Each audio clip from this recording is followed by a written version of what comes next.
Get away from her, you bitch!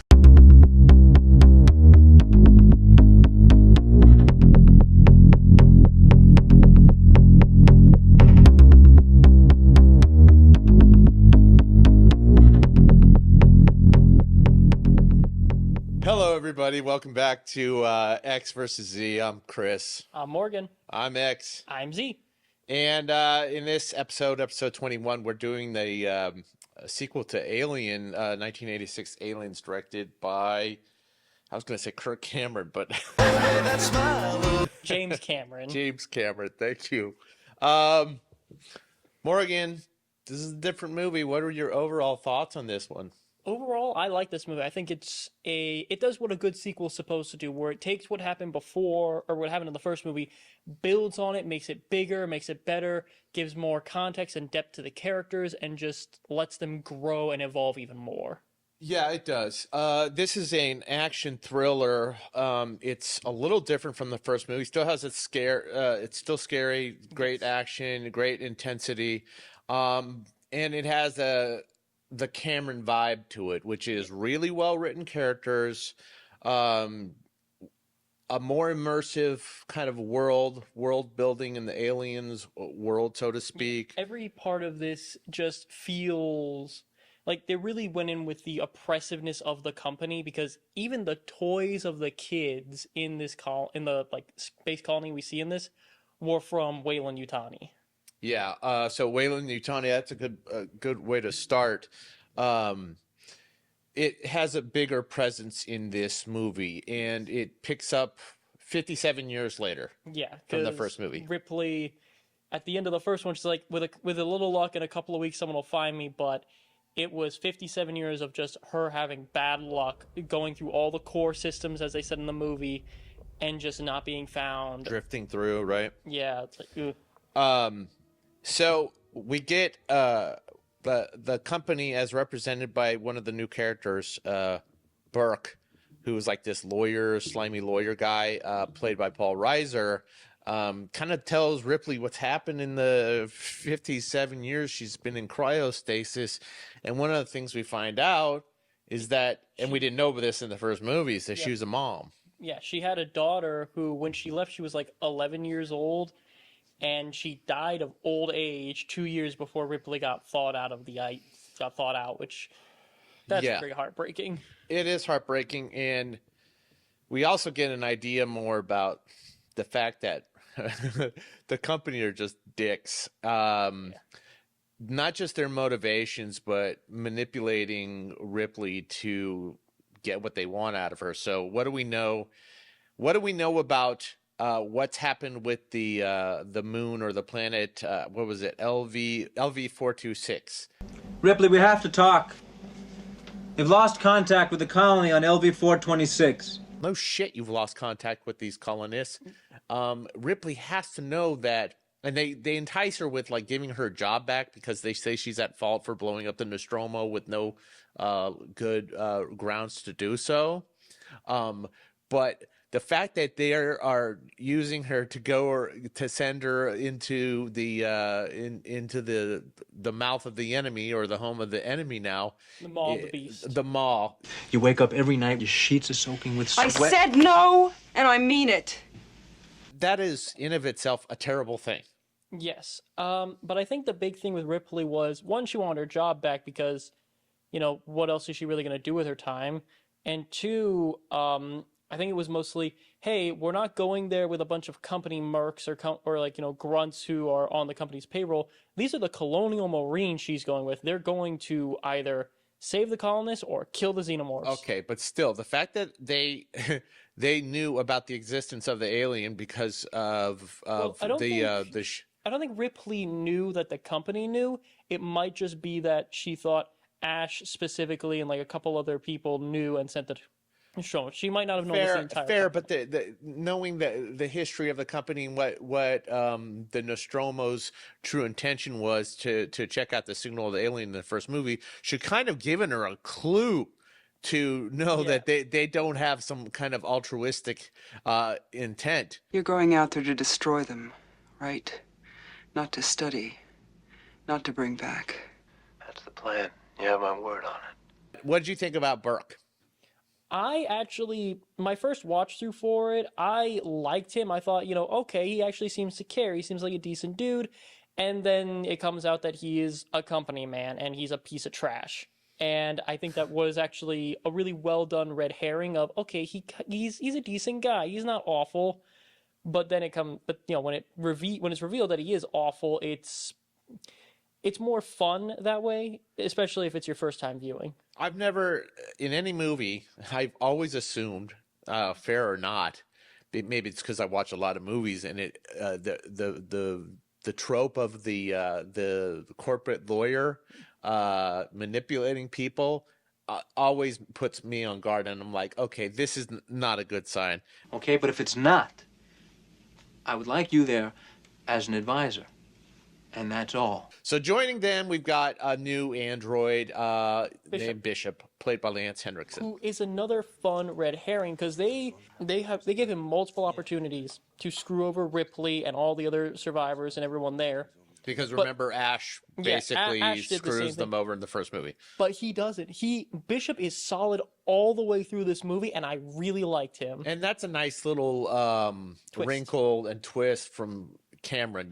He sets up the possibility of her getting screwed over. Plus, I really like Lance Henriksen has a certain quality and vibe to him that made me buy into the fact that he is more sincere than Ash tried to be. Yes. Who had, was specifically working on behalf of the company. And now we, of course, the most fun additions are the Colonial Marines that are going to the planet. We got, some of them are kind of a stereotypical jarhead morons. Well, I don't like saying jarhead morons. I have such a they're cocky, they're Marines, they're military, but I kind of like these little archetypes, like the sergeant, the brusque sergeant who gets everybody going. All right, sweethearts, you heard the man and you know the drill, assholes and elbows. You already kind of know who's going to get wiped out and who's going to make it through at least most of the movie. And one of those characters is, which I liked, and I like the idea, I was like, okay, here's a future where this is a really competent female in Vasquez, who's a badass. I only need to know one thing. Where they are. She's a heavy gunner type character, and I always like heavy gunners. They're always fun to me. She's played by Jeannete Goldstein. A heavy gunner. She gets the biggest... She gets that badass. She and one other dude get gimbal gun. Yeah. Her and Holston. Yeah, her and Holston get those two big guns. Like, they are the heavies of the group, and they are awesome. And she's very masculine. Hey, Vasquez, have you ever been mistaken for a man? No. Have you? Even though the fact that she's played by a white actress instead of a Hispanic actress at the time, that's one of those things of the time where they did not. Doesn't mean I have to like it. If you're gonna write a character who's supposed to be of a certain ethnicity, cast someone of that ethnicity. Okay, fair enough. But she's a badass, and then we get very much the comic relief of the movie. You use quotation fingers. Is Bill Paxson, who I love Bill Paxson. I've always loved him in any movie. He's very funny. He has very natural comic timing, and he's probably the cockiest of all the Marines at the start. He's talking a lot of shit in the beginning of the movie, which and then as soon you know what's gonna happen. Yeah. Maybe you haven't been keeping up on current events, but we just got our asses kicked, pal. That's it, man. Game over, man. It's game over. It's game over. It's game over. It's game over. I like him, but you don't. I don't like him. I found him Why don't very you like him, the man? entire time. You don't think he's likable at all? I think, okay, at the start, I'm like, okay, he's just a cocky idiot. He's just, whatever. But then when things start going bad, all he does is sit there and whine and complain. And I'm like, why don't you put her in charge? Dude, you're supposed to be a freaking Marine. Yeah. You guys are supposed to have spines made of adamantium, and you crumble like a jellyfish in an earthquake. Okay.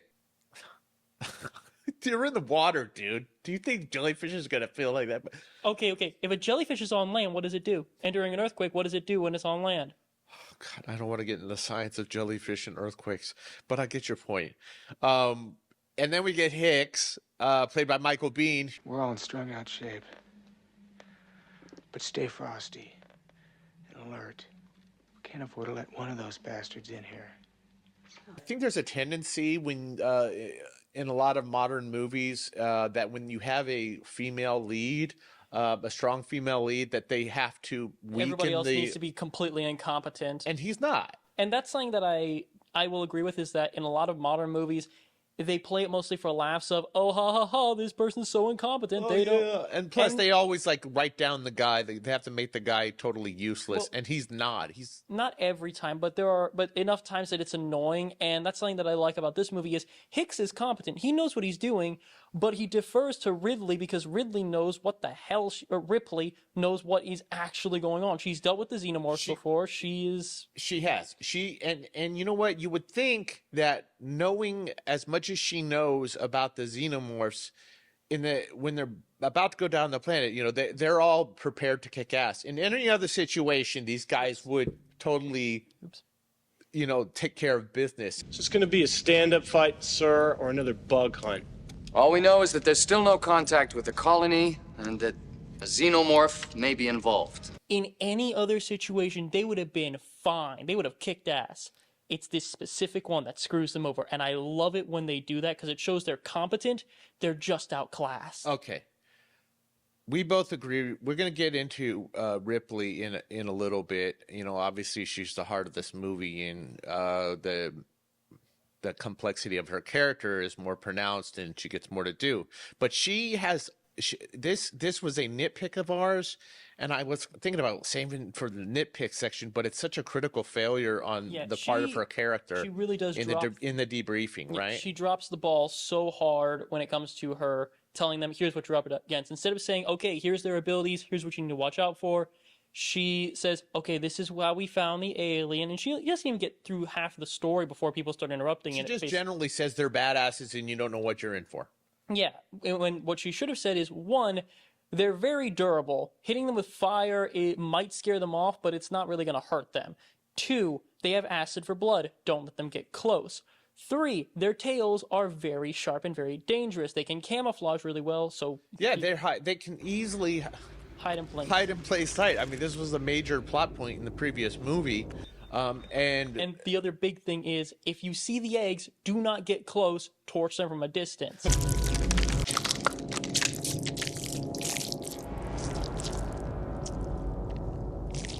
Why is that the xenomorphs in this movie have the ridges on their heads, but the original one had a very smooth head? Okay. I don't know how to speak to that other than the fact that one of the things that we didn't really talk about that much in the first movie, and is one of the things that provides reason for the sequels. It's a talking point in the other movies, especially Resurrection, is the xenomorphs adapt to the host, and they adapt the DNA and integrate it into part of their biology, which is really, really, I mean, talk about it's efficient killing machine. It's like taking the best parts of your prey and then making it part of your biology is incredible. That does remind me of how in Mortal Kombat X, when the xenomorph is a guest character, well, firstly, it's a guest character because in the story of the game, the character Baraka is infected with a xenomorph. That's why the xenomorph in the game has, arm blades like a Tarkat.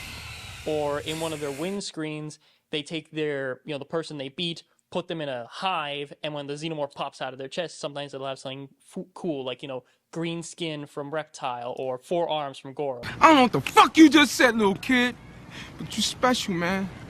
You reached out and you touched it by the heart. But the real star of the show, besides Ripley, is the Alien Queen. Mm-hmm. I said something you don't like. I love its design. I love the so design, much. dude.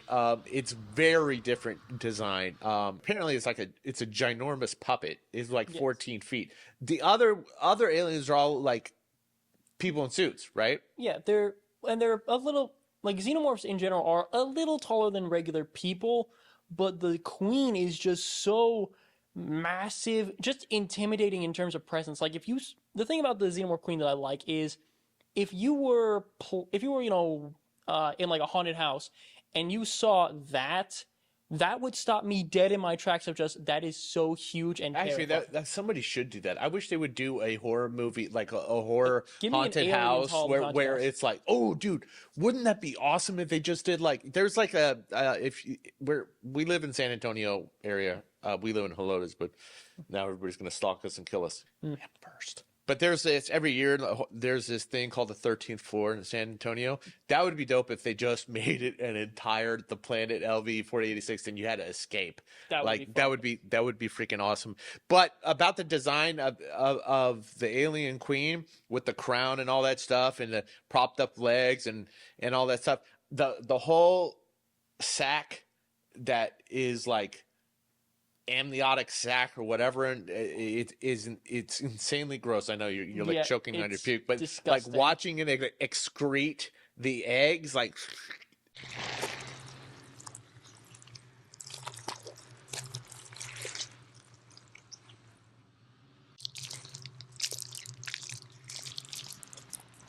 with the sound design and hearing the alien the queen breathe. Yes, the entire time. Like when you first go into that area, you think it's like the sound of a piston or something that.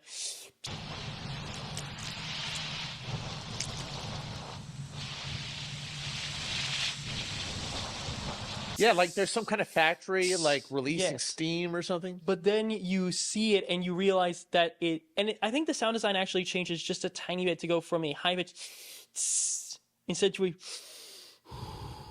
like sort of Darth Vader-y, but way more. And that's I'll be honest, Darth Vader is not as scary as the Xenomorph Queen. So, so just hearing her breathe against Vader's breathing is just. I also love that sound when the eggs come out. It's just like that slimy drop. Slimy drop. That's about as gross as excreting the egg. It's like people after Taco Bell. It's the Taco Bell drop. The Crunch Wrap Supreme drop. And I'm just imagining it's just,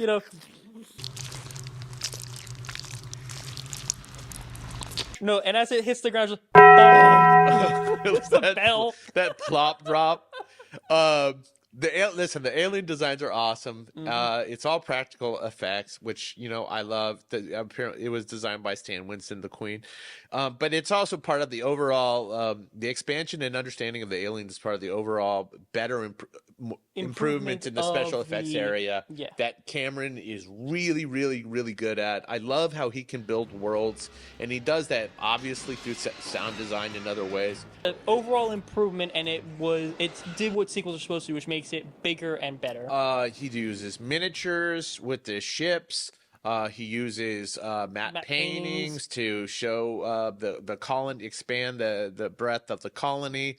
I particularly responded to when the ships were flying, which is one of the cooler little scenes in the movie, and also escalates the action, which was when the shuttle is like landing or whatever, and it crashes. Yes. It also demonstrates it was cool how he pulls that off. Cameron pulls that off, but it's also interesting because it shows the cleverness of the aliens. Yes, and how they're kind of like ants in that one of them will absolutely sacrifice itself specifically to make sure the prey does not leave. Yeah, and we go into this a little bit later. It's more pronounced later, but the hive mind, the fact that they kind of communicate, I guess, telepathically, is really cool.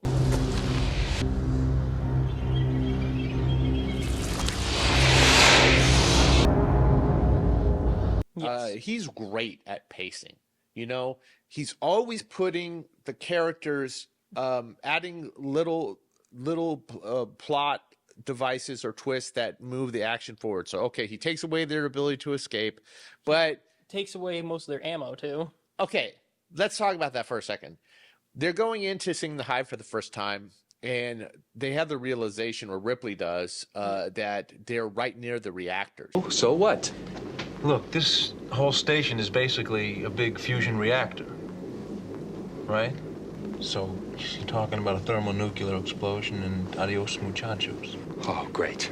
So any stray shot could very well send the entire colony straight to hell. Okay, so they take away their ammo, but this is one of those things of the movie we're talking about that irritate the shit out of you. Where Like, just put the guns on safety. Just put them on safety. You don't need to get rid of all the ammo, because what ends up happening is exactly what I knew was going to happen. As soon as like, okay, take all your ammo and give it to this one dude. Well, they kept the flamethrowers, but someone with the flamethrower panicked. Yeah, but didn't torched the dude with the Vasquez animal. and Holston like hold on to their clips or whatever? They held on to like one spare clip each, just in case. Just in case, but the dude with the ammo got torched because one of the dudes with the flamethrower was like, "Oh my god, what do we do?" Ah! And what happens? Kaboom! Okay. Which I think that's what made the reactor go unstable later in the movie. Okay, fair enough. So the characters have to pivot.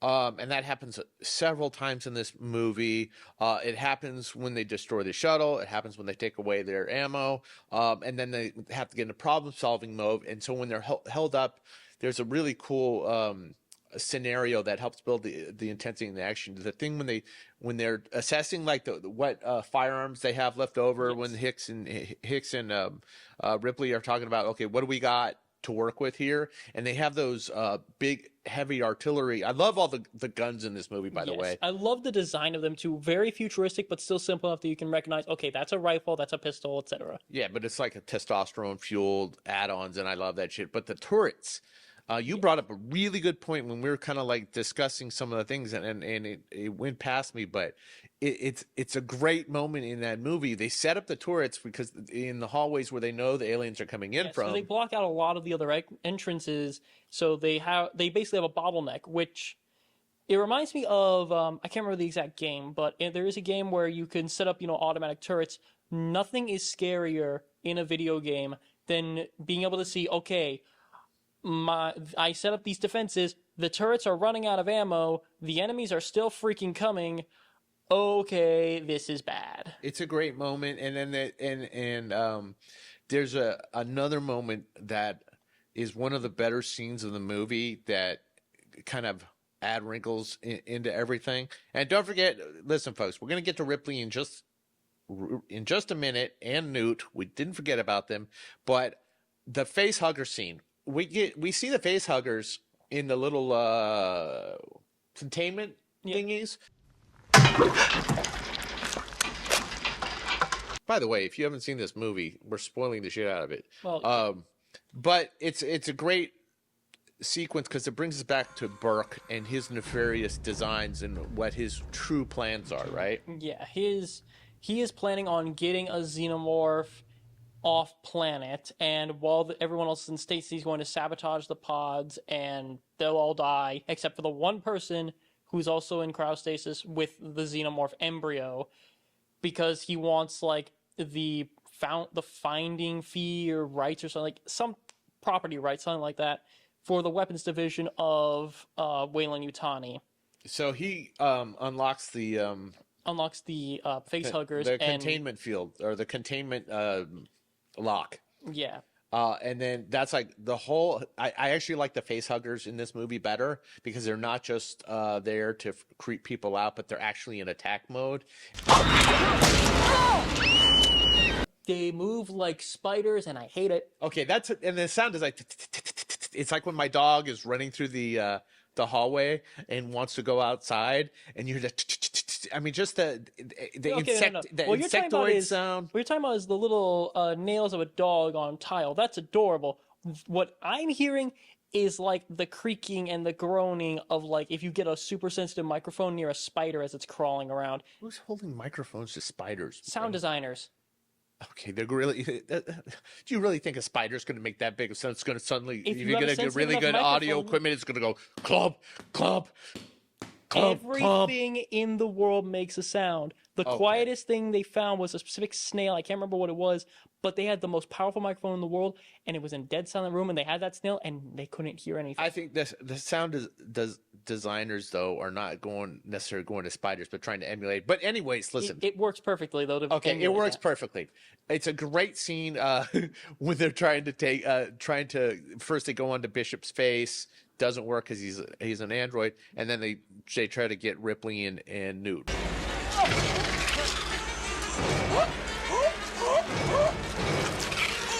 James Cameron, the number one thing he does beyond everything we just mentioned is he knows where to take Ripley's character. She's much more driven and interesting and even more take charge in this movie than she was in the previous movie, right? I think that was also one of the best things they did with her character as well.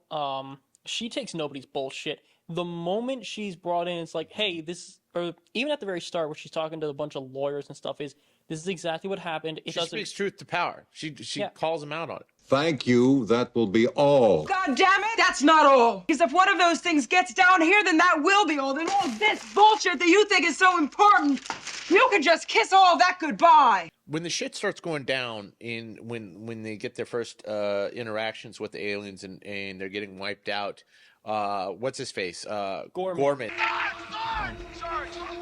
Talk to me. Copy. Paul? Talk to me. Hey, He's Paul! gone! Get him out of there! Do it now! Shut up! Dude, he wets the bed. He totally completely freezes, completely screws up. And he starts sweating bullets. Do something! Then Ripley just is like, nope, we're doing it my way.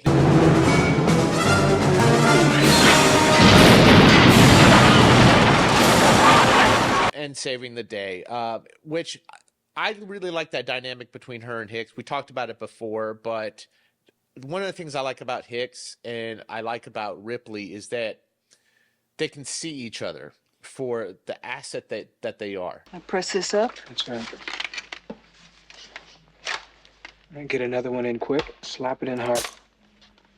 Right. Are you ready to rock and roll? Yes. The thing about Hicks is he's one of those characters in a movie that you expect to follow tropes, but he absolutely flies in the face of them. Totally competent. Because he, not only is he competent, he knows what he's doing. Good leader, too. Yes. And he listens to the people around him. He, like, as soon as Ripley's like, well, I say we get on the shuttle, go back to the ship, and nuke this place from orbit, he says, immediately, he's like, nuke the site from orbit. It's the only way to be sure. Let's do it. Does the smart thing.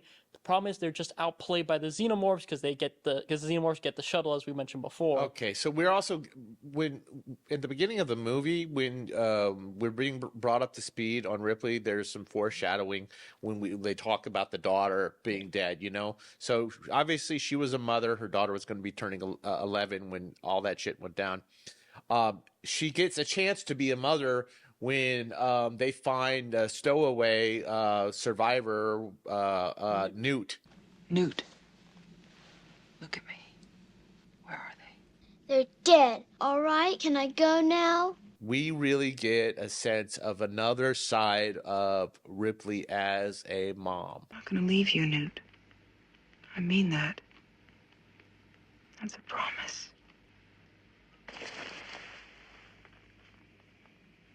It just adds more depth, and I always like it when characters have more depth, because we know Ripley can handle herself and is like, even at the end of the first movie, she's still like, okay, I know what I need to do, I'm gonna do it. But now it shows that can be tender and caring. And I like the fact that she's given more to do as an actress as well. Yes. But that's as a tribute to James Cameron, who, I don't know why James Cameron, who incidentally is like been married like 5 times now, but he really knows how to write strong, powerful, independent, smart female characters. I mean, look at Linda Hamilton as Sarah Connor in the first 2 Terminator movies. The thing with Aliens and Terminator 2 is what he did is he very realistically depicted what a person would go through and what and how they would feel about these things, and how a person would feel about these things in the sense of progression in a story. Yeah, where would they be when confronted with these threats? I think there's an interesting thing is about the human experience, because many of us live in comfort. We have trials and tribulations in life, but severe survival instincts, whether that's, having to survive financially or literally when you're face to face with a threat that is going to take your life, what kind of person do you become? And Cameron's able to explore that. What I don't understand, and we kind of got in a little conversation about this when we were just talking about the movie in general was I feel that in modern day movies, there are not as many, especially action movies, that focus on a female character.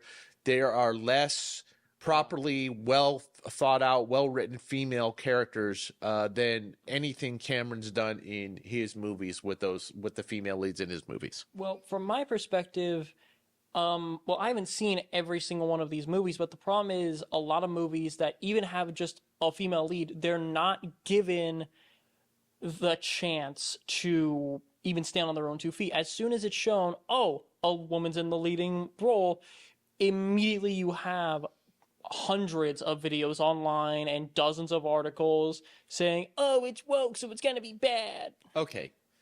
We don't want to go too far down the woke, the whole, conversation about woke, but the nature of YouTube feeds negativity. People will sit in front of the computer all day and pickle themselves in their own brine.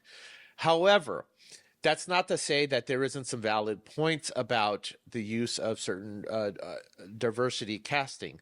My problem is a lot of times there is more weight put on specifically casting for diversity and specifically casting to communicate a message, and less emphasis on just saying, okay, people will.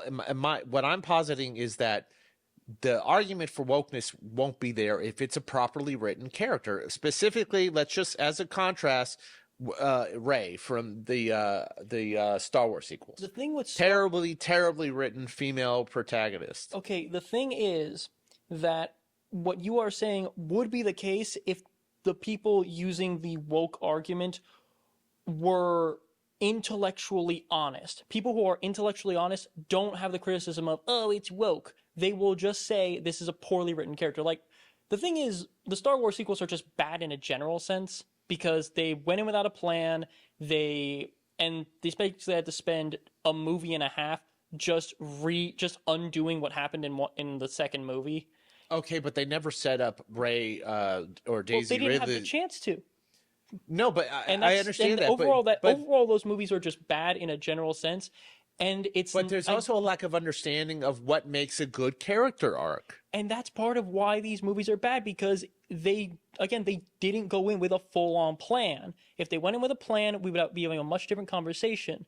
The issue there is, again, the people using the term woke are not intellectually honest. Good characters are good characters. Like, for instance, we saw Alien Romulus. That movie constantly shouted, "Oh God, it's woke." Well, and here's the thing: I didn't have any issues with that movie or the cast or anything like that. I think that movie was really good. There probably was a bit of talking about diversity casting, which I don't necessarily have a problem with diversity casting, because it's ridiculous to imagine, especially in sci-fi movies, it's ridiculous to imagine a future where there isn't representation. What I had a problem with that particular with Romulus was there's less character. The characters were more bland to me, and there's less of an emphasis to have different ages represented in that. I like the fact listen, part of for Cameron and Aliens and Ripley specifically was the heavy lifting was done of establishing the character by Ridley Scott in the first movie, right? So when Cameron takes over, he has to give Sigourney Weaver a reason to want to come back, because she's a good actress who wants a challenge with whatever character she's going to be returning to. I'm sure money has something to do with it. Let's not be naive here. Yeah, but she's given so much to do with it, and the fact that James Cameron has a finger on the pulse of what makes a compelling arc for a character is one of the reasons that Aliens succeeds in a lot of his movies, because of the evolution of the lead, and it happens to be female led, especially like Sarah Connor. The most interesting scene in the movie, or most dynamic scene, was when Ripley gets in the power loader and has the fight with the alien queen.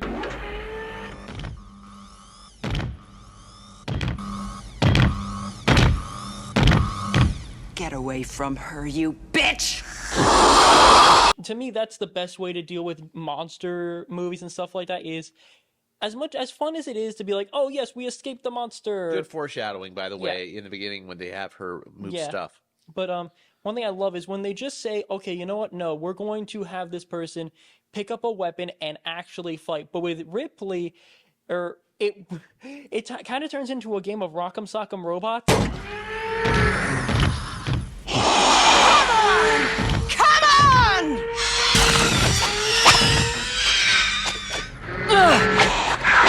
When I watched that, I was like, that is something I would do as a child if I had like a Robotech or Transformer, and I would mix and match worlds in my own way with G.I. Joe or some other toy and have them fight. Yes, but Ripley just puts hands on the freaking queen, and it's great. And although that does bring up one question of how did the queen get on the ship?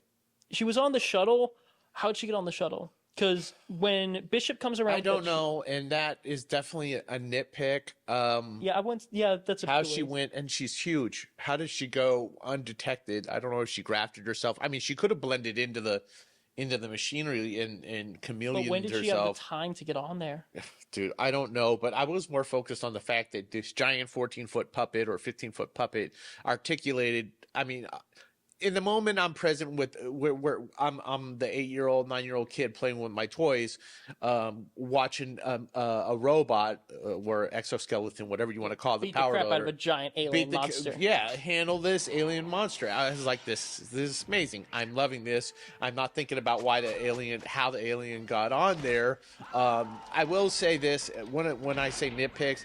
There's a couple of beats that are similar to the first movie, and I felt like that maybe they could have done something else. But I'm so in the middle of the movie with the battle that I didn't think about it. The fact, but after a while, I'm like, it's a head scratcher. Yeah. You know, it's definitely a head scratcher, which might have been annoying, but I really appreciate the fact that they could build a power loader, have it be operated, be able to choreograph a fight scene between Ripley and the power loader and the alien, and it was a very.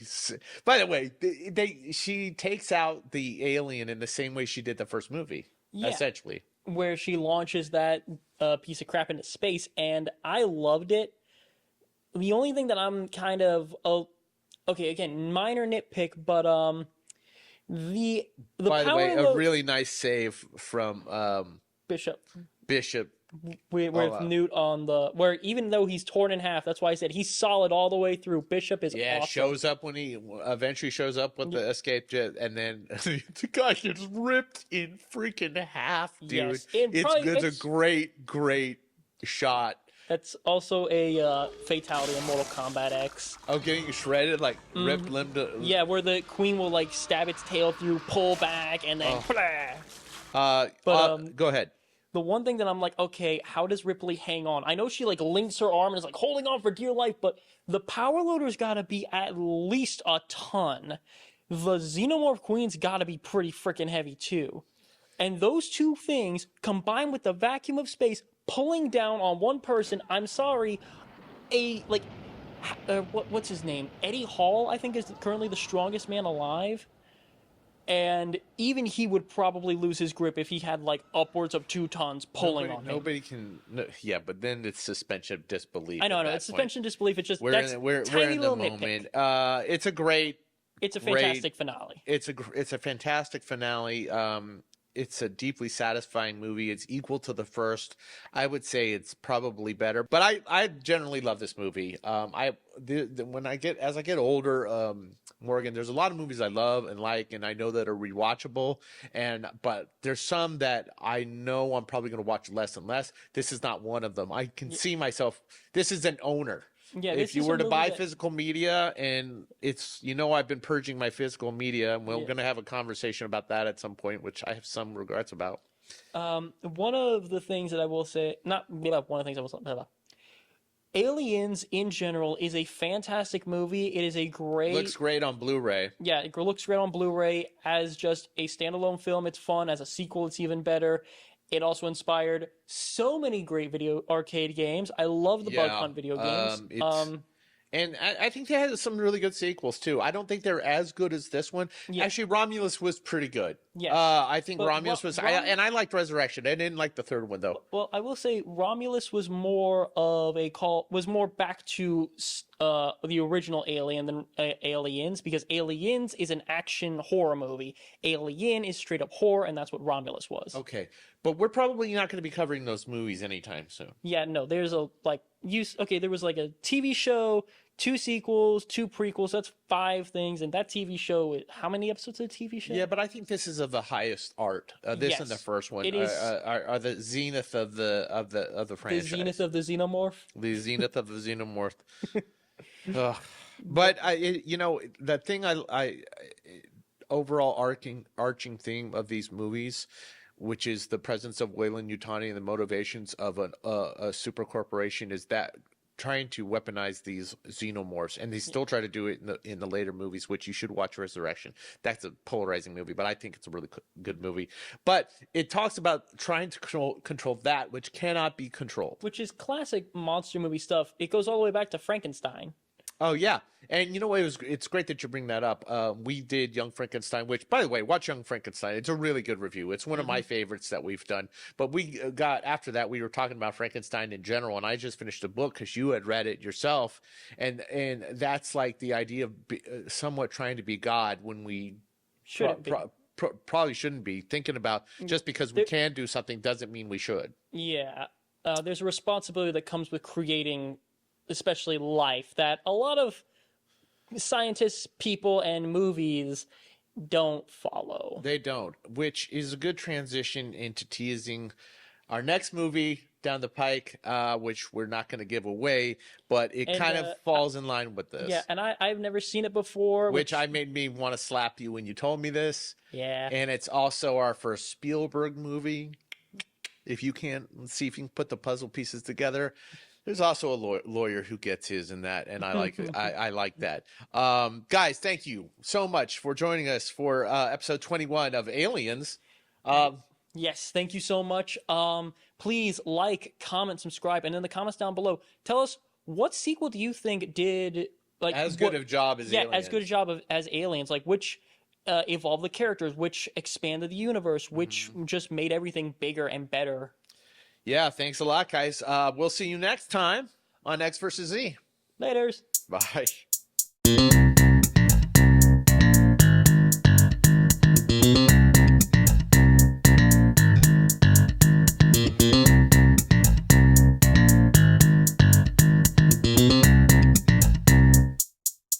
Seasoned beef, warm nacho cheese sauce, a crunchy tostada shell, lettuce, tomatoes, and sour cream, all loaded into a flour tortilla.